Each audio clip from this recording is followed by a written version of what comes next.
This 17-year-old has already seen and done so much. To protect this child's identity, we've chosen to blur their face, to change their voice, and we're using a gender-neutral pronoun. About a year ago, this youth shot a gun at a group of kids in retaliation, and luckily for everyone involved, they missed.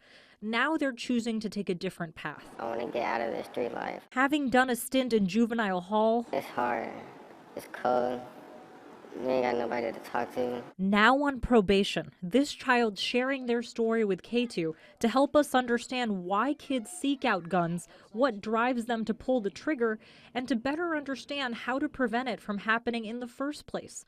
This child's story starts in poverty. Money that I didn't have, that I know I could give to my mom or put food on my table. Taking care of siblings for a lot of their life. I cook for them, clean after them, give them money when I can. Toting a gun they got off the black market helped them get money for necessities by robbing people. So in that scenario, most people are going to give up whatever they have. They're not going to try to fight you for it. Something they learned by example. You see all your uncles and your dads and your cousins doing it, so you kind of take the path. And then with them going to jail and everything, ain't nobody really there for you, so you just follow it. Growing up in that environment, it's too easy to learn the wrong lessons. I wish they would have showed me what this life really was, and what could really happen, and what's the consequences. Now they're being mentored by Lionel Irving, Executive Director of Love is Stronger. Our program is wrapped around creating outstanding citizens.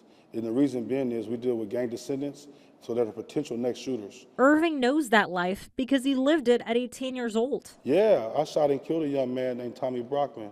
It was the worst choice of my life. I served 15 years in federal prison for it. That's part of how he says he helps kids like this one, giving them a different example to learn by. We are gang veterans. That means we still have connection to the neighborhoods. And now we are tasked with speaking wise counsel to anybody that wants to be a gang member. To better understand the issue, we pulled data on youth gun violence. In Multnomah County from 2021 to 2023, there was a 15% increase in youth with a firearm-related charge, with a spike in 2022. And in Salem, a study found that between January 1st of 2018 to June 30th of 2023, nearly 18% of gun violence suspects were 17 years old or younger. Just over 9.5% of shooting victims in Salem were in the same age bracket. Under the age of 18, juveniles were responsible for maybe 18% of the violence that we're occurring, but it's been increasing even within the 5-year study period. It was increasing, and so that's a troubling trend line that we're monitoring closely. Amid these troubling trends, a push to find solutions to gun violence. What we'd like to do is have at least 3 or 4 meetings out in the community. Who are the stakeholders, the various service providers, even the individual residents in the community that are interested and willing to help somehow and partner? We want to capture those names and identities and resources that are out there, and begin finally to get some initial input on thoughts, like what do community members believe is the right response, or how should we approach this problem together? In Multnomah County, we spoke with Scott Williams, who's a program manager for the Gun Violence Impacted Families program funded by the county. He works primarily with people 10 years old up to 25 years old. We provide individual counseling, group counseling. We've provided some grief counseling, crisis support.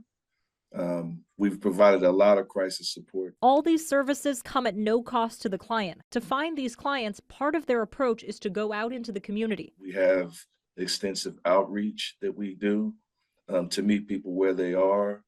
A lot of times we go into situations and tell people who we are not, so that we can differentiate between some of the other partners. Also sharing where part of the problem begins, easy access to guns. Probably gun owners that are not being responsible about where they should put or store their firearms. As for our anonymous child, the road is only up from here. I want to put my mom in a big house where she don't got to worry about nothing. I'm trying to start a business. I'm looking for some jobs.